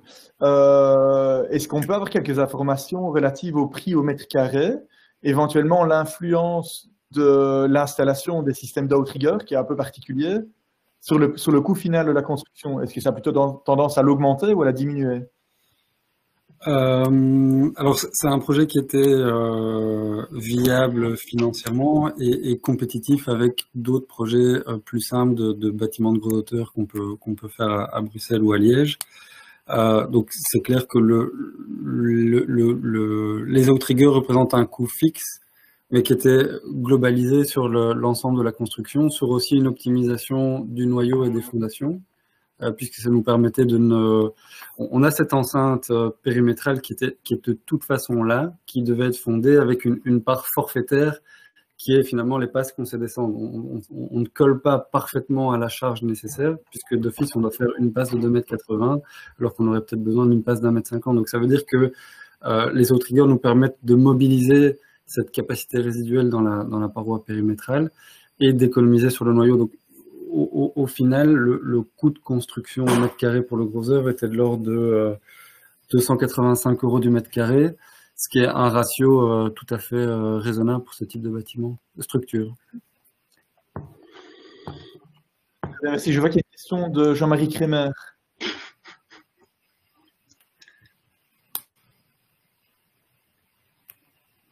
Vous m'entendez? Oui. Oui, bonsoir à tous. Vous ne serez pas étonnés si je commence par féliciter l'équipe. Une très belle présentation, évidemment, mais surtout pour ce que vous apportez dans ce type d'études et l'innovation, la recherche que vous avez faite, la précision des calculs liés entre autres au tassement différentiel en fonction de la vie des différents bétons. Et bon, ben là, on imagine, en voyant déjà tous les problèmes que pose un bâtiment de 130 mètres de haut, on imagine les problèmes qui peuvent exister pour des bâtiments de 500 mètres. Alors, ma question est la suivante. Est-ce que vous avez imaginé jusqu'où vous pouviez aller en utilisant ce genre d'outils pour améliorer la situation des bâtiments de plus grande hauteur encore? D'abord, merci Jean-Marie pour tes commentaires. Quand tu parles de technique, tu parles des outriggers ou des Oui, tassements? bien sûr. Oui, bien sûr. Donc quand on regarde la littérature internationale pour des bâtiments de bien plus grande hauteur, les outriggers sont souvent une solution qui est intégrée dans la conception des bâtiments. Donc, enfin, il y a des schémas assez bien connus où on considère qu'un système noyau, voire noyau plus portique, la limite c'est de l'ordre de 60 étages. Après, il faut passer à des systèmes différents, dont outrigger. Ici, il se fait que le bâtiment en tant que tel a des spécificités géométriques qui font que finalement on se ramène à des problématiques qui sont comparables à ces bâtiments de bien plus grande hauteur. Mais il est très courant que des bâtiments de l'ordre de 500 mètres présentent plusieurs outriggers sur la hauteur, disposés de manière uniforme. Alors, une étude qu'on avait faite aussi, c'était de voir quelle était la position optimale de ces outriggers dans le cas de la Silver Tower. C'est en fait dans le but, ça dépend du critère qu'on veut optimiser, mais si c'est dans le but de diminuer et les déplacements en tête et le moment en pied, l'optimum de la position de cet encastrement est à 55% de la hauteur, ce qui est à très peu de choses près la position à laquelle on avait l'occasion de l'intégrer ici. Donc, ce sont des études qui existent pour des bâtiments de beaucoup plus grande hauteur et des techniques qui sont assez courantes, mais avec une approche qui est, on s'en est rendu compte, le prix qu'on reçoit du CTBUH en est la preuve, qui sont abordés de manière différente. Mmh. Mais merci pour la réponse. J'espère que bientôt vous allez avoir un bâtiment de 300 mètres et plus et que vous apporterez de nouveau votre petite part dans la résolution de ces problèmes et pourquoi pas un record du monde. Salut, merci à vous et bonjour à tous ceux qui viennent de loin et qui nous écoutent. Très bien, merci Monsieur Crémer. Ben voilà, à propos de construction d'immeubles de très grande hauteur, je pense qu'on a une question qui va arriver très vite. Probablement, Monsieur Govert.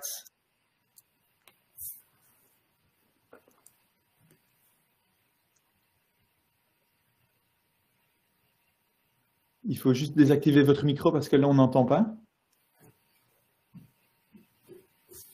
Vous m'entendez? Voilà.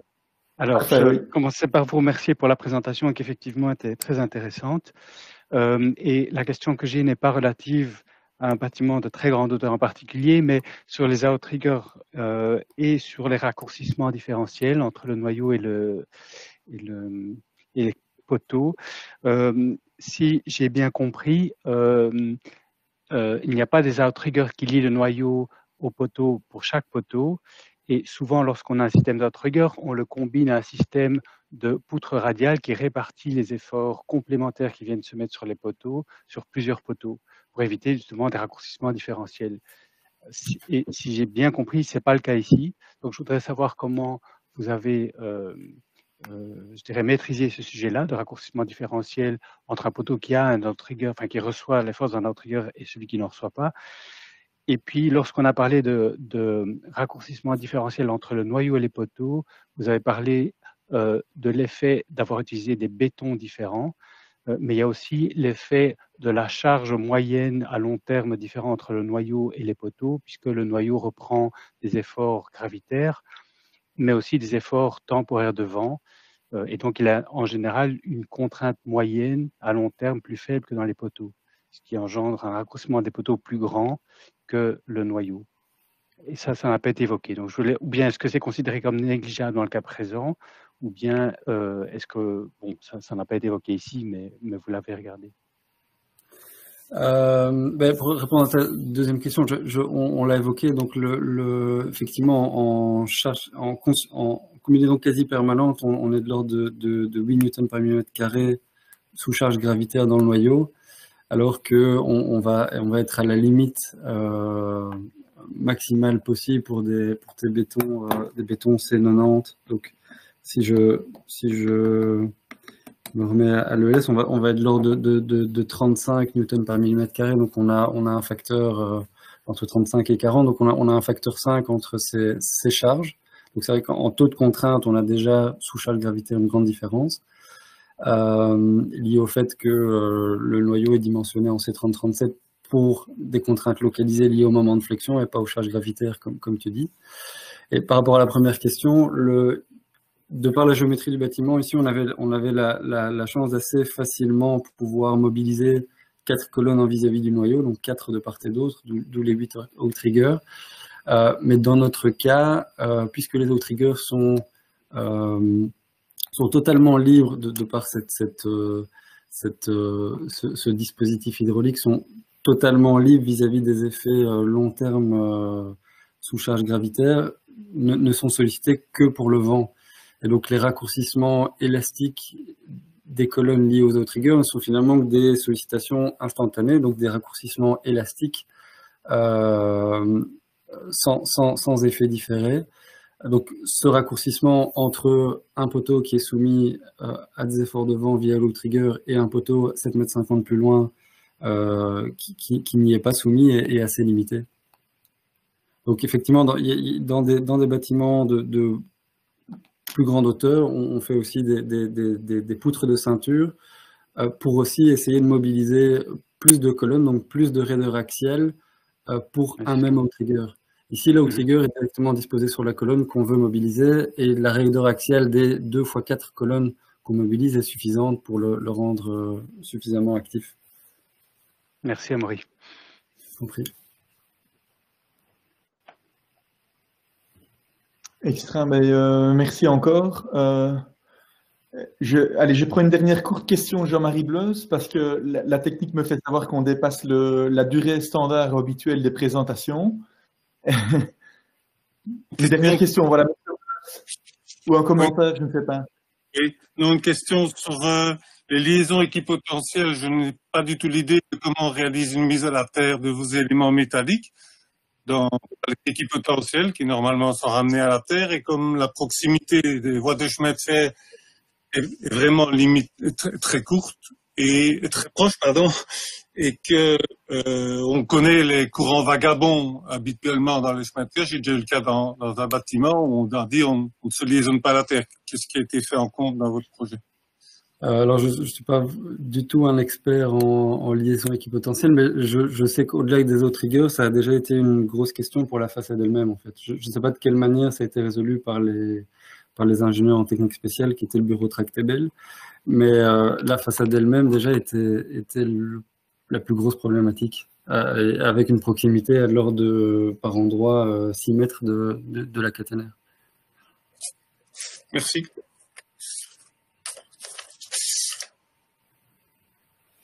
Extra, merci. Mais merci encore aux orateurs. Donc, je vous propose de clore cette séance donc, du CERES. Encore merci à vous. Merci d'avoir participé donc, à cette soirée. J'espère qu'on va pouvoir vous revoir tous très très bientôt. Donc la séance CERES qu'on a eue ce soir, c'était la dernière de l'année. Voilà, malheureusement, il faudra encore patienter quelques mois avant de nous retrouver l'année prochaine. Je peux vous rassurer tous, si vous êtes inquiets, que le comité d'organisation du CERES va se réunir très prochainement pour déterminer les sujets qui seront présentés l'année prochaine. On en a déjà un qui est prévu. C'était un sujet qui était normalement présenté par Marc Mimram, qui était reporté en début d'année prochaine. Je pense que ce sera confirmé à la rentrée. Si vous voyez bien à la place des orateurs, mais n'hésitez pas à prendre contact avec le CERES, évidemment. Donc le CERES, c'est un groupe de discussion qui est ouvert à tout. Donc si vous pensez vous-même être un bon orateur, n'hésitez pas à nous faire part de vos projets. Et on les gère donc en réunion pour voir donc, finalement lesquels seront retenus l'année prochaine. D'ici là, tous les sponsors, je voudrais vraiment les remercier au nom du CERES. Ils sont invités d'ailleurs, je pense, à un repas du sponsoring du CRS qui aura lieu le 24 juin. Ça paraît un peu fou par les temps qui courent de penser à un repas, mais manifestement, ce n'est pas une blague. Et nous aurons donc l'occasion de nous retrouver, si tout va bien, à l'héliport, comme d'habitude. Donc n'oubliez pas de bloquer cette date dans votre agenda. Si vous êtes sponsor du CRS, vous devriez avoir été contacté par le secrétariat. Et si vous n'êtes pas encore sponsor du CRS, évidemment, vous pouvez penser bien sûr à l'aide ou à le devenir pour la saison prochaine. Voilà.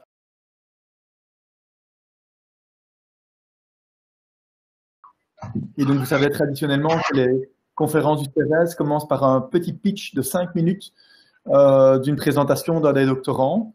Et donc, ce soir, on aura l'occasion de pouvoir écouter François Rigaud, qui va s'exprimer dans un instant, partager aussi son écran.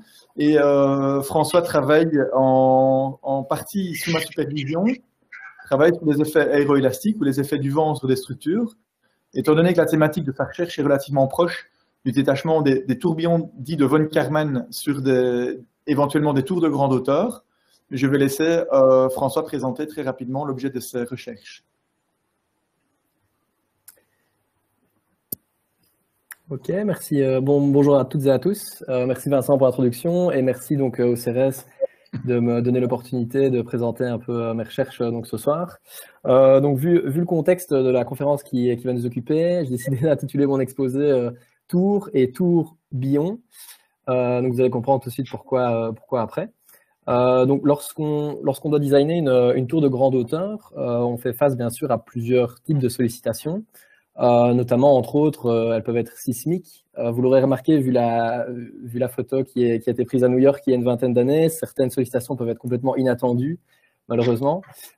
Sur certaines tours de grande hauteur, la sollicitation du vent sera très importante, que ce soit au niveau de charge statique, au niveau de design de façade, de vitres, etc.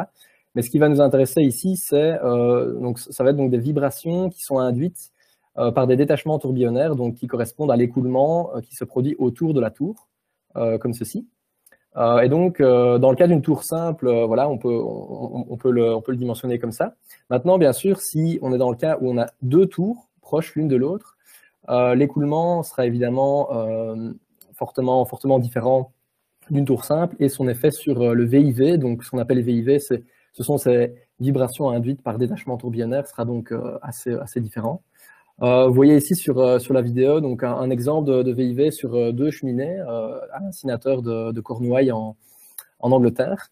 Et vous voyez donc que les vibrations peuvent finalement être assez importantes et assez importantes. Dans ce cas-là, évidemment, on va se demander comment prédire ce genre de phénomène. Certains d'entre vous ont peut-être pensé aux deux tours du Seigneur des Anneaux. Évidemment, dans ce cas-là, en fait, les tours sont fort espacées, donc on n'aura pas ce type de phénomène. Mais voilà, eux, ils y ont pensé, on va dire. Avant d'aller plus loin, bien sûr, un petit mot sur ce qu'est en fait, donc ce que sont ces détachements tourbillonnaires de von Karman. Donc évidemment, dans l'air, vu qu'il est invisible, on ne peut pas les voir. Mais lorsqu'on a certains révélateurs comme des nuages, par exemple, vous voyez ici au large de l'île de Madère, vous voyez ces tourbillons ici qui sont éjectés dans le sillage donc de cette île. Ça donne évidemment de très belles images satellites, comme vous pouvez le voir ici. Une autre façon de les visualiser, ici, donc c'est une photo que j'avais prise lors de mon dernier voyage à Londres. Au niveau des piles du pont de Westminster, vous voyez donc ces tourbillons dans le sillage. Physiquement, en fait, ils viennent simplement d'un enroulement derrière une structure de type bluff body comme ici, avec une différence donc de vitesse entre le dessus ici et le sillage. Et donc, on a cet enroulement qui crée des tourbillons éjectés de part et d'autre. Et ces tourbillons sont éjectés à une certaine fréquence qui va varier proportionnellement avec la vitesse. Et le VIV donc, va arriver si la fréquence d'éjection de ces tourbillons correspond à la fréquence propre de la structure. Heureusement, en fait, on a des modèles qui permettent de prédire ce genre de phénomène. Notamment, ici, un modèle que j'ai utilisé donc, qui s'appelle le Wake Oscillator. On va utiliser un oscillateur pour la structure, un autre pour le sillage, et les coupler via des équations différentielles non linéaires avec pas mal de paramètres à identifier. Donc, ça peut être un peu plus lourd à effectuer. Ma contribution ici a été de séparer les échelles de temps. Je vais vous passer les détails mathématiques. L'essentiel à retenir, en fait, c'est que Ici, donc, l'amplitude de vibration peut être directement déduite avec une équation simple. Elle peut paraître compliquée, mais elle est relativement simple à identifier grâce à certains paramètres ici adimensionnels qu'on peut identifier via des expériences. Donc ici, ce sont des expériences que j'ai réalisées à la soufflerie. Et on voit donc ici un cylindre seul, mais la contribution est assez intéressante parce qu'on a vraiment le déplacement, des capteurs de pression également. Donc on a vraiment les 2 degrés de liberté qui sont capturés. Et vous voyez ici le sillage aussi qui peut être capturé avec une méthode très high-tech, évidemment. Mais donc, l'idée, c'est vraiment utiliser donc, ces expériences pour identifier les paramètres du modèle, pour un cylindre d'abord. Et alors ici, donc, c'est un résultat sur d'autres données, sur une section ici rectangulaire. Et on voit donc que le modèle en rouge voilà, permet de bien capturer le VIV, donc ces vibrations induites pour certaines vitesses de vent. C'est bien sûr très encourageant. Maintenant, évidemment, l'intitulé était pour 2 cylindres. Donc, c'est ce que je suis en train de faire pour le moment. Donc, c'est l'extension à 2 cylindres en tandem. Dans ce cas, en fait, on a ici forcément un écoulement qui est très dépendant de la distance entre ces 2 cylindres. Dans la littérature, il y a déjà pas mal de mesures qui ont été réalisées, mais seulement sur vraiment le déplacement, pas encore suffisamment sur l'écoulement également.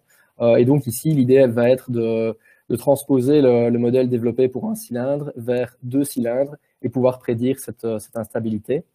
Et donc ensuite, vous l'avez vu, donc après 2 ans environ, je suis à 2 tours. Pourquoi pas l'année prochaine arriver à 3 tours et à la fin de ma carrière, peut-être un dom-ton entier, comme vous voyez ici à Shanghai. Voilà, merci beaucoup de m'avoir écouté. Normalement, je vous aurais dit qu'on peut discuter au drink, bien sûr, ce ne sera pas le cas ici, mais je suis bien sûr disposé à répondre à vos questions ou commentaires. Voilà, merci.